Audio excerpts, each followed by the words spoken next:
Today we are going to have Guru Puja. I am supposed to be your Guru. But I feel sometimes that the idea of a Guru is very different from mine. Normally, a Guru is a very, very strict person and has no patience of any kind. Even, say, music. There are gurus who teach music in India. So all the disciplines have to be absolutely followed. I know about this great musician Ravi Shankar. We had been to Mayur where he came. And my father was very much respected by his guru, Alauddin Khaja. So he asked him, why don't you play something? So he didn't tell him anything that time. Then he showed a big bump here. He said, sir, do you see this? He said, what? My own Tanpura, he broke on my head because I was a little bit out of tune. Otherwise, he was a very nice man, I must say. I knew Alauddin Khaja. But when it came to teaching, it's a tradition, I think, that you have to put all kinds of disciplines on the students. But still the students stick on to the Guru. They look after all the time. They are bothered. If the Guru he wants this thing, they'll run. If he wants this, they'll do. And Guru goes on taking different types of tests of the disciple. Like Shivaji's Guru asked him that I would like to drink the milk of a tigress. So he said, all right, if my Guru has said it, it is his lookout. So went to the forest and he saw a tigress sitting there. She had already finished giving milk to her cubs. So he bowed before the tigress and he said, see, my Guru wants your milk. Will you please give some milk for my Guru? And the tigress understood it. She stood up and he took out the milk of the tigress for the Guru. So, in this one can see in the obedience of the Guru, one achieves even the impossible things. Another time his Guru said that he has got a big boil on his leg and that it is all ripe and anybody who will suck it has to be my disciple, and my disciple when he sucks it, I'll be all right. Everybody was so averse to a thing like that. Shivaji Maharaj said, of course I will suck it. He bent down and he started sucking it from the bandage that was there, and it was a mango. So there are 2-3 types of tests are all the time taken of the disciple. Firstly, how much they obey you. But as you all have got realization and you are your own gurus, I don't put that condition on you. I leave it to your freedom. I tell you earnestly, in all the way possible, what I think good for you. But I don't compel.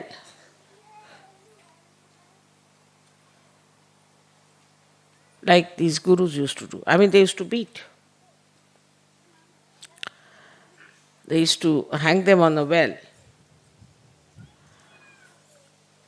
They were so very strict with their disciples, and I've had an experience of this. They never used to smile, no question of laughing, and would never show any kind of weakness, of kindness for the disciples. This is about the spiritual gurus I am telling you. But those who wanted their ascent, wanted their realization, would go on passing through all kinds of tortures that they put on them. Some of the gurus who didn't like some disciples, they would tell them, all right, you now stand on your one leg all the time. So they are standing on one leg like a crane. Another one, they would say that you stand on your head.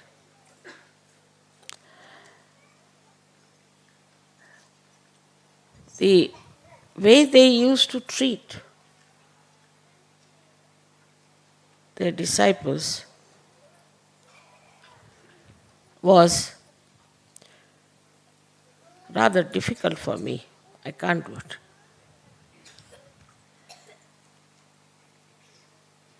All the time, the compassion becomes the tears in my eyes. I find it impossible. I may just say it in a way, sometimes also say it in a way that looks like little scolding. But to be a mother and to be a guru is the most difficult thing.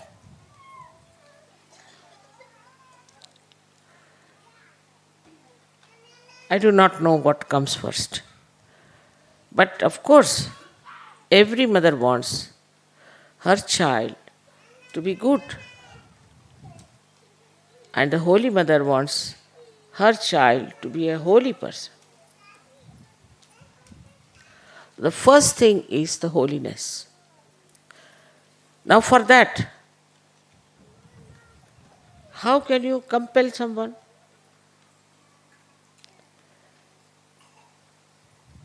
Only thing that makes you understand is this, that if you don't become holy, how will you get your ascent? We have to be holy. What discipline one can put for making a person holy? What can you force? What can you get angry for?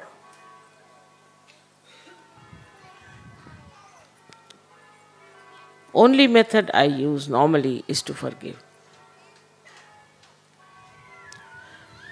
Maybe the forgiveness is the highest quality, I think, for teaching people. When they know that they have done wrong and they confess it, then you have to forgive. Like in the life of Buddha, there was a man who was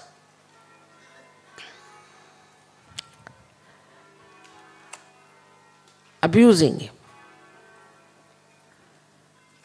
without understanding.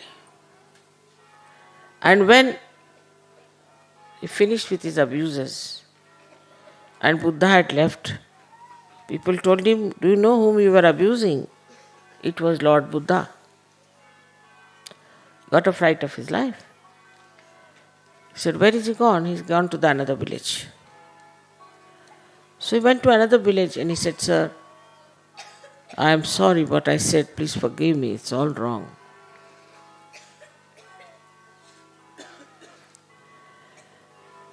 And I should not have done it. You can punish me the way you like. Lord Buddha said, when did you do that? He said, yesterday. He said, I don't know yesterday, I know only today. See, even when you tell these things, how great one feels, isn't it? So your greatness, your nobility will definitely influence people. It's not by fighting, by quarreling, by saying harsh things, it is going to work out. Also, the gurus used to control the children very much, the disciples very much. Absolutely control.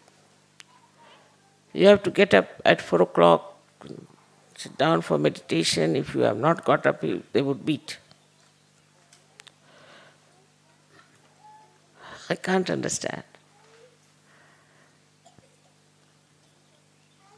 Sahaja Yoga is very different from all other gurus, that we believe in the power of love.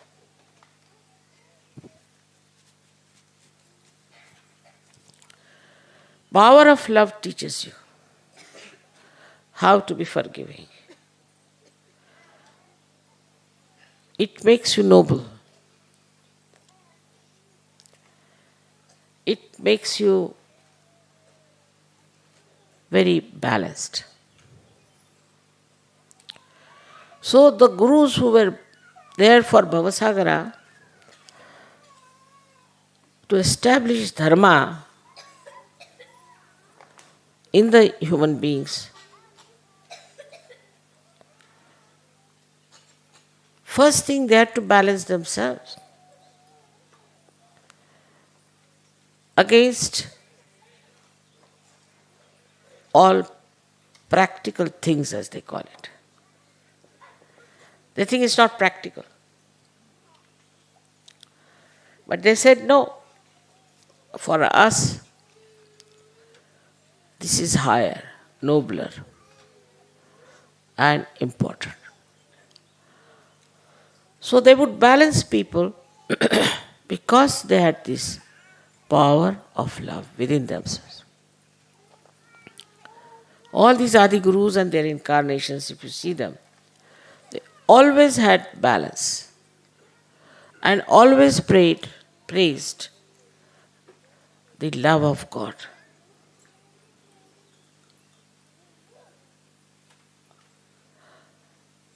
When we talk about realization, one has to know, first of all, that we have to have patience with ourselves. I know some people don't feel so good. Some people still have sicknesses. Some people don't even feel vibrations sometimes. Have patience with yourself. When you become your own guru, first thing, as the guru has patience with his or her disciple, you must have patience with yourself.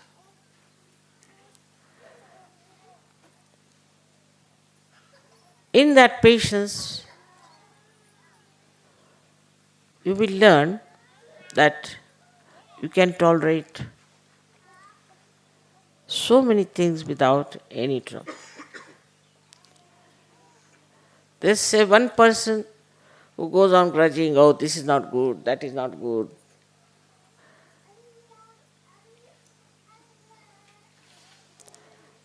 Because they have no patience with themselves. If you have patience with yourself, everything you'll accept. Wherever you are with yourself because you are realized souls. So you won't frustrate, you will not get angry.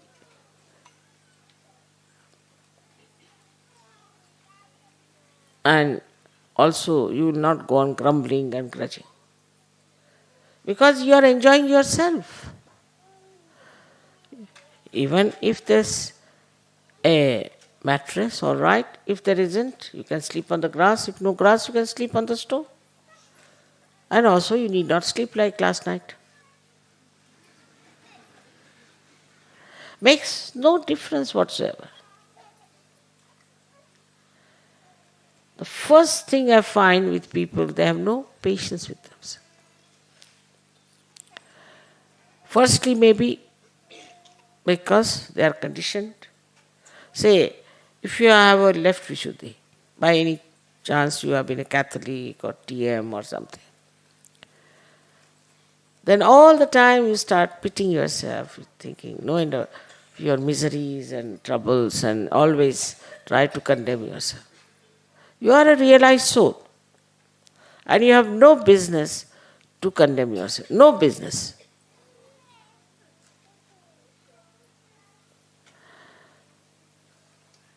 Like a person who is getting drowned, has been saved, has come to the shore, now he's doing nicely. He's got his second life. And there he's still trying to express his agony as if he's getting drowned.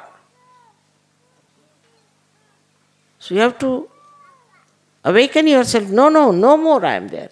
I'm finished. It's gone now. I'm different. That was somebody else. I'm not the same person. This is how you have to tell yourself very clearly that I am not going to condemn myself.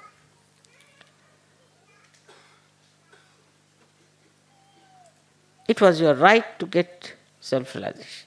You got it. And then you cannot enjoy it because you have these conditionings, especially in the West. To be miserable, it is very fashionable. There are miseries of people who have no miseries.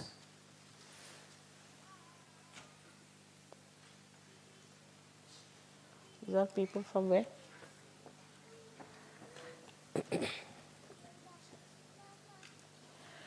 So, for such people who have imaginary miseries of the past which do not exist in reality, they cannot have the joy of reality. They cannot. So, for a Sahaja-yogi, it is important that he should have joy.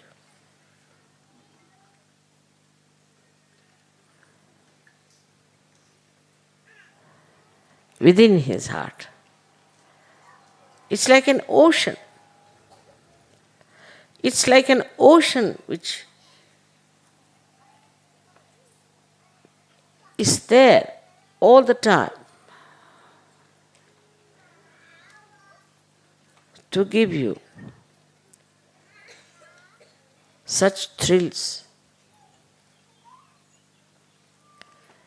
Even little drops of this ocean, when they trickle down in your being, it is so soothing. The experience can be only experienced. It's all waiting within yourself.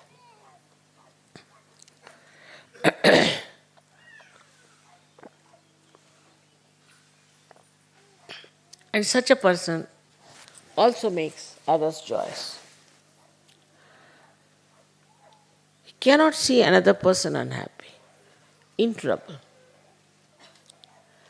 Himself is full of joy and spreads joy all around. You can get joy from small things. Because you have the ocean, and a little thing that drops into the ocean creates such beautiful ripples. they touch the shores. Not only of your own being, but of others. Very, very small things make you so very happy. And that all the time you are just like a surfing, as they call it these days, on this beautiful lake or a beautiful ocean of love. Love is joy giving. It's not carnal love, it is divine love.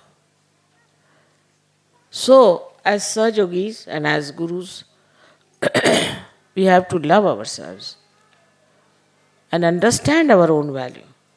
I think Sahajogis have not yet understood their value.